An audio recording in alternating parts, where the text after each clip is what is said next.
संस्कृती मातीत घालणाऱ्या मूर्खांनी कसली श्लोक म्हणायची नाही। राम लक्ष्मण हे दोघे बंधू जेवायला बसले, दही भात लिंबू, रुमण्यान हाणायला पाहिजे।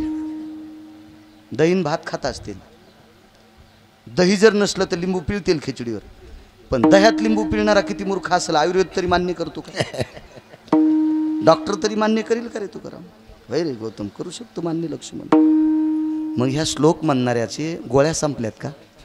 जेवायला राम आणि लक्ष्मण बसलेत आणि भाताव दही लिंबू घ्यालेत, मला असं वाटतं याच्या गोळ्या संपल्या असावा। बरं इतक्यानं नाही भाऊ, त्याच्या पुढचा शब्द ऐका। जेवता जेवता अपमान झाला, ताटात उंदीर रिकामी जागा करून गेला। म्हणत नाही ते काय म्हणते ते, कशाला कीर्तनात तो शब्द वापरायचा? राम विष्णूचा अवतार आहे त्याबद्दल सोडून द्या, पण लक्ष्मण शेषाचा अवतार, सगळे सर्प, सगळ्या सर्पायचा बॉस। लक्ष्मण कोण आहे? सगळ्या सापायचा मालक। मग सापाचा मालक शेष, आणि अहो उंदरानं सर्पाची फरकांड ओलांडली तर 2.5 दिवसाचं आयुष्य कमी होतंय।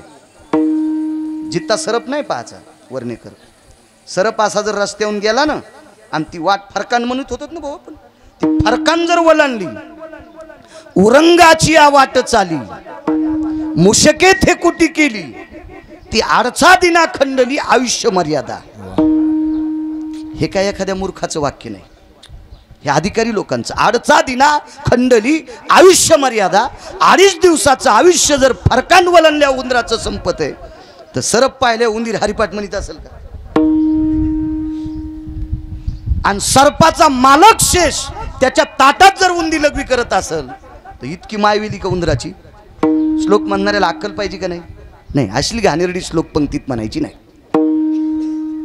तिथं श्लोक म्हणला, अन्नपूर्णे महापूर्णे पूर्ण मुच्यते न भयस्थिता, शुद्धा निवारण हितार्थायाम तृष्णा जायते न स्तुताय, अन्नपूर्णे सकल स्थिता पाकम निष्पतित भयोस्ति, पारणिरशुज जायतो उदक सिंचनस्तते वचाः, यत्पूर्णा भव सर्वानां उदकोर भव स्थितः, नमः पार्वती पते हार हार हार महादेव। श्लोक म्हटला। पाणी फिरण्यापुरतं अशा अशा सारखं महाराज का पाय कुणाचे तुकाराम पुढे सरकायचं, दुसऱ्याला जागा द्यायची म्हणून सरकितो तुम्हाला। महर्षी अगस्तीने प्रभू रामचंद्रांना सांगितलं, रामचंद्र पाणी पिण्यासाठी नाही का आमच्याकडं आम्हाला? रामचंद्रांनी सांगितलं, पाणी पिण्यासाठी तुम्हाला आम्ही देऊ शकत नाही। कसं बसा, एका संध्येच्या पळीभर पाण्यामध्ये नरहरी गुरु जर समुद्र प्याला असेल तर पाणी प्याला किती देवा त्या साधूला? आणि समुद्र किती आहेत? फक्त 7, आणि 7 घोटात तहान जाती का देशमुख साहेब? मग रामचंद्राच्या लक्षात आलं, आपण या महात्म्याला पाणी देणं म्हणजे अपमान करून घेणं। त्याला सांगितलं, या अवतारात जेवण, पुढच्या अवतारात पाणी पाचतो। म्हातारच होतं ते, काय मंदिरात बिड्या वाढणार नव्हतं, ते मंदिरात कोपऱ्यात थुकणार नव्हतं, ते म्हातारच होतं। म्हाताऱ्यानं सांगितलं, रामचंद्र लक्षात ठेवा, या अवतारात तर पाणी देऊच नका, पुढच्या या अवतारात तुमच्यात ताकद नसेल तर हो म्हणू नका। रामचंद्र म्हणले, नाही प्रभू, या अवतारात पाणी देऊ शकत नाही मला माहिती आहे, पण पुढच्या अवतारात मात्र तुम्हाला पाणी पाहिजे। नवल सांगतोय, 8व्या अवतारातल्या मालकाचं नवल काय? योग असा आला, द्वापार युगात भगवान प्रभू रामचंद्र, भगवान विष्णू परमात्मा कृष्ण या रूपाने प्रगट झाले, कृष्ण या रूपाने प्रगट झाले। एके दिवशी दरवर्षीच्या नित्याप्रमाणे गोवर्धनाची पूजा, इंद्राची पूजा करत होते। इंद्र हा 33 कोटी देवांचा राजा आहे। बसा बसा बसा, गावातले जिथं जागा भेटेल तिथं बसायचं, फक्त पाहुण्यांनी। इंद्र हा 33 कोटी देवाचा राजा, दरवर्षी गोकुळातले गवळी त्याची पूजा करायची। यावर्षी पंढरपुरातल्या मालकानं सांगितलं, इंद्रानं 6 चुका केल्या आणि चुका करणाऱ्या नालायक राजाची पूजा करायची नाही। देव होता ते कसा भिल? ते का तुम्ही आम्ही आहेत का हलकट राजाची चपला उचलायला?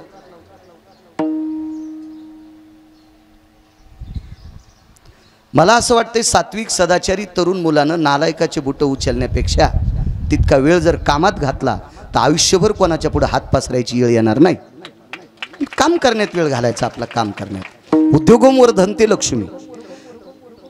भाऊ, संत आणि देव याच्यानंतर जगात तिसरी शक्ती कोणती मोठी असेल तर पैसा नावाची शक्ती. काही काही माणसं म्हणतात काय करायची, मरमर करायला, भलते पैसे कमवायले, बांधून नेणार आहे का, सरनाट टाकणार आहेत का. तू नालायकेस. ज्याच्याकडे पैसे नाहीत, हरामखोर रक्ताच्या नात्यातले जवळचे पाहुणे सुद्धा परिस्थिती खराब झाल्यावर पत्रिका देत नाहीत. धनवंता लागी सर्व मान्यता आहे जे पैशाला किंमत. म्हणून पोरायनं काम करणं अत्यंत. अरे वा, या विठाला विठाला विठाला विठाला विठाला विठाला विठाला विठाला विठाला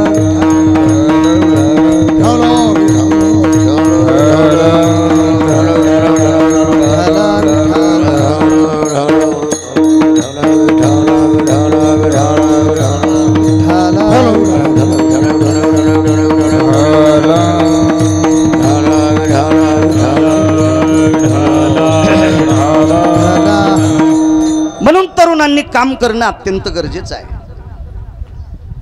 काम केल्याच्या नंतर 2 पैसे जर आले तर आपण धर्मही करू शकतो. ज्याच्याकडे पैसे नाही ते पंढरपूरला कशाला जाईल, खिचे आणायला का.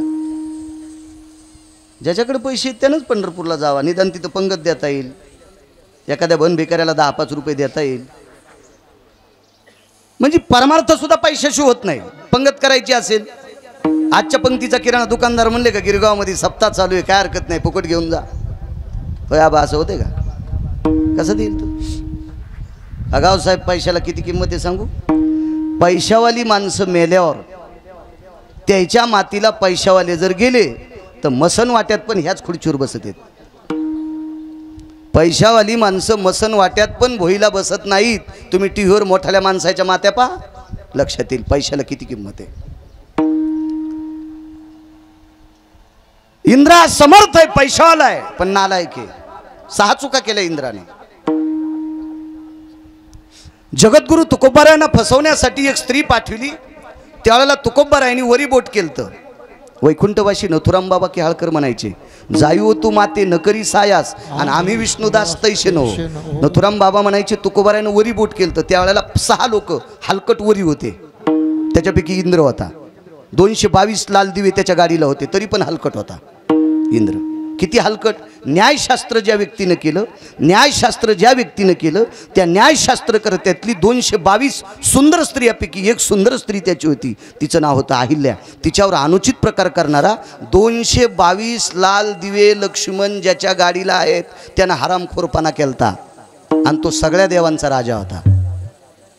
म्हणून वरी बोट केलं. आणि याची पूजा नकोय, नकोय त्या मूर्ख राजाची पूजा.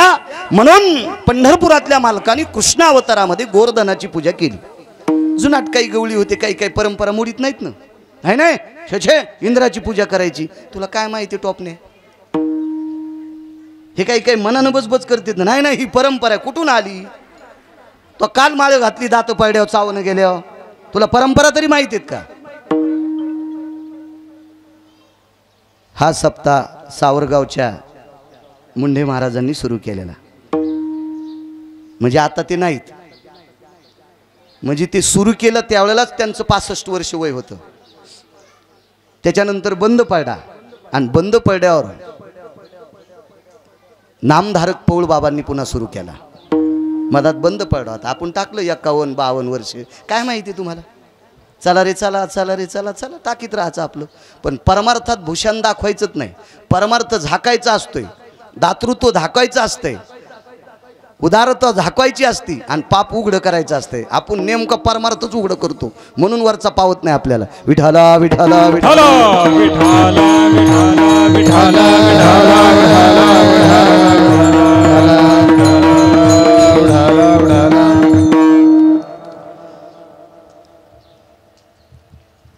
लोक म्हणले नाही इंद्र पाऊस पाडतोय, बघ गाई गवत खात्यात, गवत उगतंय.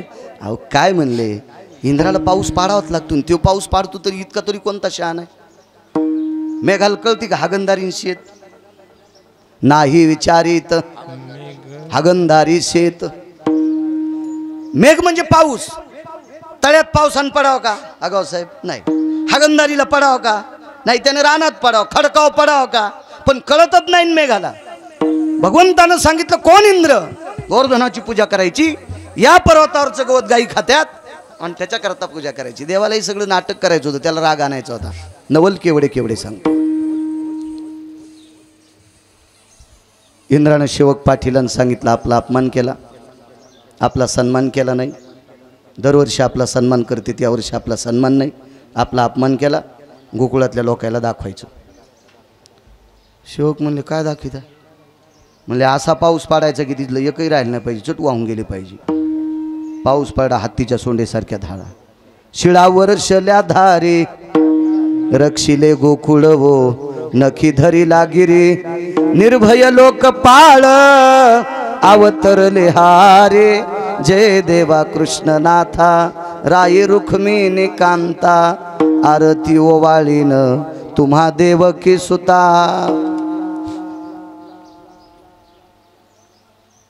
मेघ जो कडाडीला, कडकड कडकड आवाज आला आणि दगडासारख्या गारा पडल्या, शिळात पडल्या, फाड फाड फाड फाड फाड फाड. गवळी म्हणले कृष्णा सारं पांगलं बापू, आता आपण वाचत नाहीत, काय काळजी करू नका. बतीश नावाच्या विन्मक नावाच्या भुजंगाला आमंत्रित केलं. अशा 37 सर्पांना बोलवलं.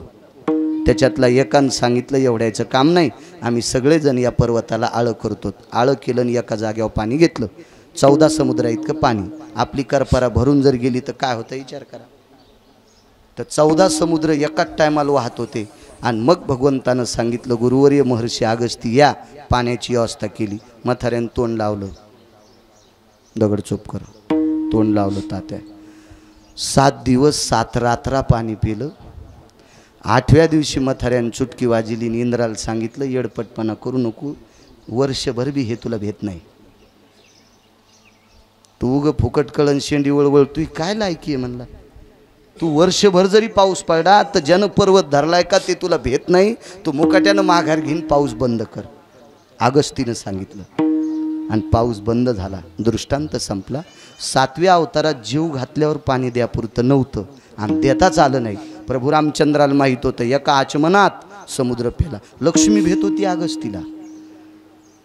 एका आचमने माझा पिता जयाने प्राशिला, लक्ष्मी सरस्वतीला म्हणती एका आचमने माझा पिता जयाने प्राशिला, म्हणून मी बहुभीते गया साधू कुळाला. लक्ष्मी सरस्वतीला म्हणती बाई मी महाराज लोकायला लय भेटे, म्हणजे त्यावर त्या साधू लोकायला मी फार भीते. एका घोटात माझ्या बापाला पिऊन टाकलं होतं म्हणे, एवढी अधिकारी महात्मे आहेत. महाराज त्या महात्म्याला पाणी देणं प्रभू रामचंद्राला 7व्या अवतारात अडचण होती, देता नाही आलं. अवतार विष्णूचाच आणि तेच रामचंद्र कृष्ण तेच आहेत. पण 8व्या अवतारात पाणी पाजलं. 33 कोटी देवाच्या राजाचा अपमान करून पाणी पाजलं. पण एका तिळा इतकं भागवतात चुकीचं लिहिलेलं नाही. म्हणून मालक याला नवल म्हणतात. दुसऱ्या कडव्यात नवल केवडे केवडे, नवल केवडे केवडे, नवल केवडे नवल के भड़े के भड़े,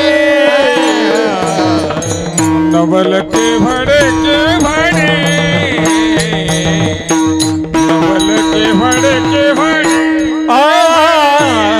नवल के भड़े के भड़े, नवल के भड़े के भड़े.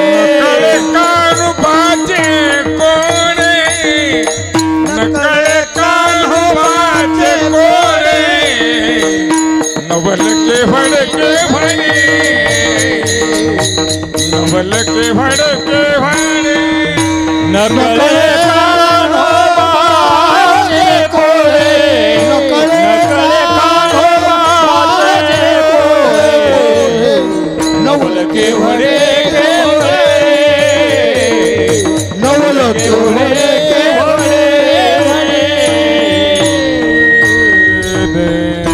म्हणून हे नवल आहे. 8व्या अवतारात प्रत्येक काम जे जे केलं ते नवलाचंच केलं. तुम्ही कुठलंही काम पहा ते नवलाचंच.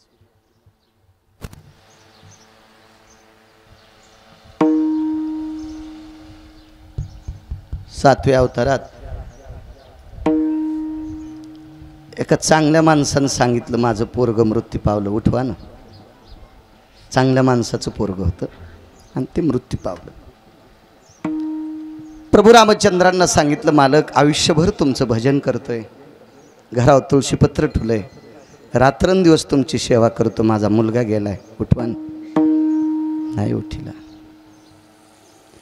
ज्या भावाने रात्रंदिवस सेवा केली त्या लक्ष्मणाला शक्ती लागल्याच्या नंतर सगळ्या वानरांनी सांगितलं देवा उठवा ना.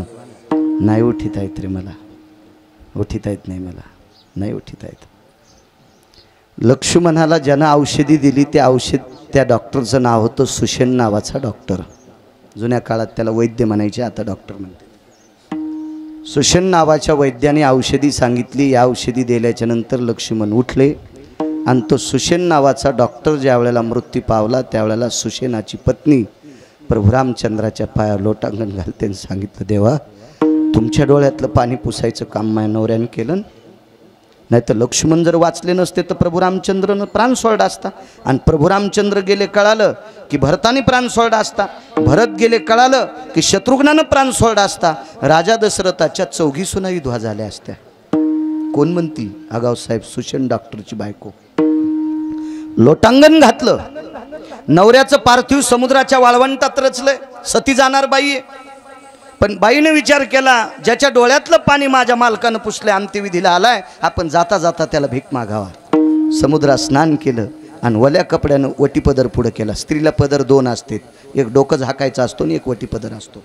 ते वटीपदर पुढं केला आणि विश्वाच्या मालकाला सांगितलं देवा लक्ष्मीच्या कपाळावरचं कुंकू जिवंत ठेवायचं काम माझ्या नवऱ्याने केलं, शेषाच्या पत्नीच्या कपाळावरचं कुंकू जिवंत ठेवायचं काम माझ्या नवऱ्याने केले.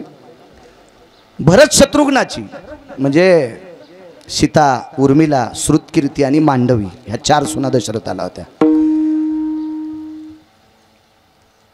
राजा दशरथाच्या 4 सुनाच्या कपाळावरचं कुंकू जिवंत ठेवायचं काम माझ्या पतीनं केले. देवा 4चं कुंकू वाचिलं माझ्या नवऱ्यानं, तुम्ही माझं एकटीचं वाचवा ना, उठवा ना माझ्या मालकाला, उठवा ना. देवानं सांगितलं बाई माफ कर, मला नाही उठिता येत, नाही उठिता येत, नाही उठिता येत.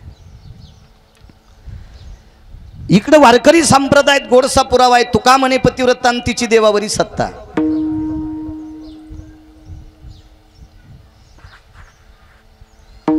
मग मंदोदरी पतिव्रता नव्हती करक म्हणजे बाबा, मंदोदरी सारखं पातिव्रत्य तर कोणाचं नव्हतंच. मुख्य रावण मृत्यू पावल्याच्या नंतर मंदोदरी सती जात होती आणि गेली पण सती. मी नवल सांगतोय, मागच्यातला आणि पुढच्यातला फरक सांगतोय. 8व्या अवतारातच नवल का, 1-2च ऐका, जास्त नाही. मेलेल्या माणसाची चिता आयताकृती असते आणि सतीची चिता चौकोनी असते. कोठाळकर महाराज सांगायचे सतीनं देखे आग्न. त्याच्यानंतर प्रल्हाद शास्त्रीच्या मुखारविंदातून ऐकले महाराष्ट्रातले पहिले 3 शास्त्री, काशी विद्यापीठातून पहिल्या मार्कानं पास झालेले महाराष्ट्रातले अत्यंत प्रगल्भ विद्वान 3 शास्त्री, जगन्नाथ अण्णा पवार, तुकाराम महाराज महामुनी आणि प्रल्हाद शास्त्री दैठणकर हे महाराष्ट्रातले पहिले 3 शास्त्री.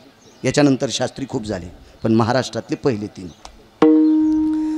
तर प्रल्हाद शास्त्री दैठणकर सांगायचे येथे पातिव्रत्य धर्माना अस्तित्व आहे. अंबरास ततेवचम वैशानरम किमप जाया येती काया बनग्नम वैशानरस ततेवच. काय अग्नीची मायवेली पतिव्रतेचं शरीर पाहाची, म्हणून पतिव्रतेचं आधी शरीर जळतंय आणि मग कपडा जळतो आगाव साहेब, आणि मेलेल्या माणसाचा आधी कपडा जळतो मग शरीर जळतंय. इतकं उलट आहे. रामराव भाऊ यांचं नाव रामराव आहे बरं, तुम्हाला नाही म्हणणार. विठाला विठाला विठाला विठाला विठाला विठाला विठाला.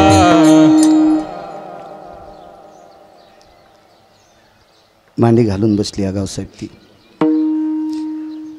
आणि मंदोदरीनं रावणाला विचारलं, फरक सांगतोय मागच्यातला मी. मंदोदरीनं अग्नीला विचारलं, रावणाला नाही. अग्नी नारायण ना, तो अग्नी भडाग्नी नावाचा अग्नी असतो. 14 अग्निपिकी का अग्नी, भडाग्नी नावाचा अग्नी. हे भडाग्नी स्थितोय वैशान्य हा, माझ्या मालकाच्या अगोदर मला जाळा. तर अग्नीनं सांगितलं बाई तसं नसते, प्रेताचा कपडा पेटला की प्रेत जळत असते, मी असं करणार नाही. तिनं सांगितलं असं कसं काय, मी सांगते ना. ते म्हणलं तुम्ही काही सांगताल, वरच्याला विचारा. वरचा तर तिथंच होता ना, भगवान रामचंद्र म्हणजे विष्णूच वरचाच आहे ना. ते कुठं तिकडे थोडं बाजाराला थोडा गेलता, तिथंच होता. विचारलं प्रभू काय, काय नाही म्हणजे अग्नीला कामाला लावलेले, कामाला लावलेल्या माणसाला अडचण करू नका. काय असतं माहितीये का, शहाण्या माणसानं गड्याला हाणूच नाही, शहाण्या माणसानं गड्याला हाणूच नाही. ज्याचा गडी आहे का त्याच्या मालकाला हाणावं. गड्याला हाणून काय होते, वानर मारलं काय काय काय अर्थ असतो का त्याला. प्रभू रामचंद्रानं सांगितलं बाई तू अग्नीला दटू नकोस, त्याचं काय, तो नोकर आहे, तो कामाला लावलेला माणूस आहे, त्याला कशाला त्रास देत. ठीक आहे म्हणले, अग्नी तुझं काम तू कर, पण माझ्या अगोदर नवऱ्याला जळूच देणार नाही. काय बाई असेल. 6 बायकाच्या वक्षस्थळातून दूध आलं. लेकरू लहान नसताना, लेकरू ताना असल्यावर तर दूध येईल नवल नाही. अण्णा लेकरू लहान नसताना 22.5 वर्षाचं पोरग झाल्यावर पोरग रणात पडलं आणि भाऊ दारात आहे. भाऊ कोण आहे, पंढरपुरातला मालक आहे. भावाला सांगितलं दादा दिवाळी पंचमीला काय देऊ नकोस रे, पोरग मरू देऊ नकोस. सांगता येतं की इतक्या लांबून. वक्षस्थळ, डाव्या वक्षस्थळातून दूध आलं, हातावर दूध घेतलं, 22.5 वर्षाचं पोरग, आणि त्या दुधानं लिहिलं काळ्या कागदावर, जगदानंद कंद जगतपती पंढरीश पांडुरंग परमात्मा द्वारकाधीश श्रीकृष्ण परमात्मा कळावे आपली बहीण सुभद्रा. दिवाळी पंचमीला साडी घेऊ नकोस रे, पण एकुलतं एक पोरगे मरू देऊ नकोस, कळावे सुभद्रा. पत्र चुरगाळून टाकलं. 22.5 वर्षाचं पोरग झाल्यावर सुभद्रेच्या वक्षस्थळातून दूध आलं. माय महाराज लेकरासाठी आला असेल नवल नाही, नवऱ्यासाठी वक्षस्थळातून दूध राख माझी बाबा.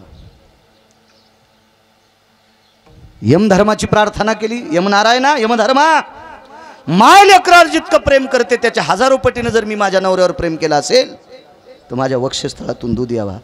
आणि वक्षस्थळातून दोन्ही स्तनातून धारा येत होत्या आणि रावणाला लागलेला अग्नी इजत होता. आता प्रभू रामचंद्राला सांगितलं मी पतिव्रता नाही का, मी पतिव्रता नाही. मग आता इथून पुढे माझे मालक जर जन्माला, तू जिवंत कर, माझ्या मालकाला जिवंत कर. मी लक्ष्मणाला गादी देते, मी भरताला गादी देते, मी शत्रुघ्नाला गादी देते. भगवंतानं सांगितलं आम्हाला घ्यायची नाही बिभीषणाला, बिभीषण भाऊजीला गादी देते. माझ्या पतीला जिवंत कर, माझ्या नवऱ्याला बिभीषणाच्या डोक्यावर छत्री धरायला लावते. भगवान म्हणले बाई पण मला नाही जिथं करता येत, नाही करता येत, म्हणून नवल नाही, म्हणून नवल नाही. आता पुढचं नवल आहे का. एका महाराजाचं पोरगं आंघोळीला गेलं, आडमुठ होतं, समुद्राच्या कडीला बसून सेल्फी घेत होतं. काहून नाही मारायचं, आगाव पण आहे ना. आताही लेकर मेलेले ऐकतात ना आपल्याला, कुठं इकडे शेल्फ्या घे, चालत्या टेम्पूत, लग्नाला निघाला की वरच्या कॅबिनवर बसू तू, झाडाला धरी तू, टेम्पू लग्नात येऊ तिथंच लॉम काढल्याला, म्हणजे इतके बावनेनं. त्यानंही समुद्रात आंघोळ करायला जायची नव्हती ना रखमाजी बाबा, गेलं ते आंघोळीला, गेलं मेलं. पण जे पोरग मेलंय त्याचे वडील पंढरपुरातल्या मालकाला शिकवित होते. भाऊ जगातला शिक्षण महर्षी एकच, भारतातला नाही, पृथ्वीवर जितके शिक्षण महर्षी असतील का गावसाहेब त्याच्यातला 1 नंबरचा शिक्षण महर्षी सांदीपनी. आणि त्या सांदीपनीकडे पंढरपुरातला मालक शिकायला. साधू होते, शिक्षण आटपलं, साधूचं दर्शन घेतलं, दक्षिणा काय देऊ, काय नको म्हणले, मला हीच दक्षिणा आहे, तू माझ्याकडे शिकलास. चंद्र सूर्य येतोपर्यंत लोक म्हणतील जगाचा बाप तुमच्याकडे शिकला, याच्या पलीकडची कोणती दक्षिणा पाहिजे, चल निघ. पण देवाने विचार केला जिनं भाकरी खाऊ घातल्या तिच्या पाया पडावं. मग सांदीपनीच्या पत्नीचं दर्शन घेतलं आणि म्हणले आईसाहेब दक्षिणा काय देऊ. ती म्हणली येडा आहेस का काय रे, आयुष्यभर जिच्या नवऱ्यानं काही मागितलं नाही त्याची बायको कशी मागल, मी येडी आहे का. ज्याच्या नावाचं कुंकू लावते त्यानं आयुष्यभर कोणाच्या पुढे हात पसरला नाही आणि मी कशी मागेल. ठीक आहे म्हणले, पण रडू लागली. भगवंताने विचारलं आईसाहेब मागत नाहीत मग रडतात का, हेच तर मोठी खुबी असती. देवाने विचारलं रडताच का, काय नाही रे म्हणले, तू गेल्याच्या नंतर आता कोणाला पाहू. म्हणले बाकीचे लेकर काय नाही म्हणले. एकुलता एक मुलगा होता, समुद्रात पडून मृत्यू पावला. पण तो मृत्यू जरी पावला तर तुला बघितल्यावर दुःख वाटत नव्हतं. मी त्याला तुझ्यात पाहत होते, पण तू गेल्यावर कोणात पाहू. देवाच्या लक्षात आलं, गुरुदक्षिणा देवाकडे, आणि पोरग उठिलं. मृतपत्र जीवविला, दृष्टांत संपला. मागच्या 19 लोकांनी विनंती केली आमचं उठेव, नाही उठिलं. हो, 11 वर्षाच्या एका ब्राह्मणाचं पोरग मेलतं, नाही उठिलं. सक्का भाऊ लक्ष्मण नाही उठिला, रावण नाही उठिला, लक्ष्मणाला जन उठिलं, सुषेण नावाचा डॉक्टर नाही उठिला, गंधमादन नावाचं वानर तितका भजण्या जगातच कोणी नाही. वैकुंठवासी माधव महाराज मगर सांगायचे सूरज खेडकर, ज्ञानसूर्य रंगनाथ गुरुजी परभणीकर म्हणायचे, गंधमादनासारखा भजण्या जन्माला येणे शिल्लक आहे. मारुतीराय सारखा वारकरी नाही, हे पैठणच्या मालकांनी सांगावं. येऊनी जन्मला मरकट, तो वैष्णवा माझी अतिश्रेष्ठ, आणि हनुमंत म्हणावया कनिष्ठ, ऐसा पापिष्ट कोण आहे. मारुतीराय सारखा श्रेष्ठ वारकरी नाही. मारुतीराय सुद्धा ज्याला मानित होते, हा गंधमादन नावाचा वारकरी होता. मारुतीराय तर अमर आहेत. गंधमादन मृत्यू पावल्याच्या नंतर जोपर्यंत मांस वलय का, तोपर्यंत मेल्याच्या नंतर त्याच्या रक्ताचे थेंबही रामराम म्हणत होते, रामराम म्हणत होते. साधा वारकरी आहे का. 1 वर्ष पाऊसच नाही पडला. लंकेत पावसाला कमी नाही, पाण्याला कमी नाही, पण खारं पाणी, समुद्राचा वेढा, समुदाय गाढा, राक्षसाचा, चारी बाजूने समुद्राचा वेढा, पण पाणी खारट आहे ना, कसं प्यायचं ते. मग पाऊस न पडल्यामुळे आवर्षण, पाऊस पाणीच नाही. बिभीषणानं पत्र पाठीला, आम्ही पाणी काय प्यावा. प्रभू रामचंद्रानं सांगितलं का वारकऱ्याची पुण्यतिथी केली नाही तुम्ही. त्या वारकऱ्याचं नाव गंधमादन, आणि पुण्यतिथी केली तो दिवस होता चैत्र महिन्यातली तृतीया, म्हणजे हनुमान जयंती होऊन 3रा दिवस. आजची कोणती तिथी. आज द्वितीय आहे, म्हणजे उद्या पाऊस पडलाय. उद्या चैत्र महिन्यातल्या तृतीयाला अवकाळी पाऊस कुठेही पडेल, मोसमी पाऊस पडत असतो का. 10 वाजता समाधीचा उत्सव झाला, आणि 12-1 वाजता त्या वारकऱ्याने आवाज दिला, हे मेघराजा, अरे जिवंतपणी भजन केलं असेल, नवल नाही. अर्जुनाच्या अंगावरचे रोम भजन करीत होते, नवल नाही, तो जिवंत होता. मी मेल्याच्या नंतर माझं रक्त रामराम म्हणत होतं. माझ्या इतका वारकरी मी काय मूर्ख आहे करे. आणि मी वारकरी ज्या गावात आहे त्या गावात जर लोकांना पाणी भेटणं नसेल तर मला वारकरी कोण म्हणेल. चैत्र महिन्यातल्या शुद्ध तृतीयाला पाऊस पडला आणि लंकेतले लोक तृप्त झाले. काय वारकरी असेल. पण यालाही उठील नाही प्रभू रामचंद्रान, यालाही उठील नाही. आणि 8व्या अवतारात समुद्रात मनानं बुडून मेलेलं पोरग पंढरपुरातल्या मालकानं उठिलं, म्हणून मालक नवल सांगतात.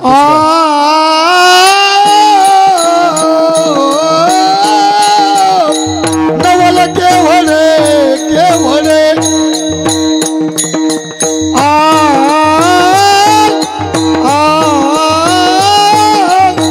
नवल केवळे केवळे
म्हणून नवल आहे. 2,500 नवल आहेत द्वापार युगातले. 2,500 नवल. रोज 2 तास कीर्तन केलं तरी 20 वर्ष कीर्तन संपत नाही. 2,500 नवल. माझसारखा येडपट विद्वान किती वर्ष सांगतील विठाला विठाला विठाला.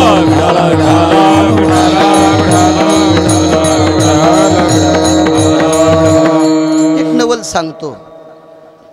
7व्या अवतारात लग्नात नवलच नाही, काही नवल नाही 7व्या अवतारातलं. कारण 7व्या अवतारातलं लग्न भगवान प्रभू रामचंद्राचं जगदंबेच्या कृपेनं झालं. जगदंबेच्या कृपे.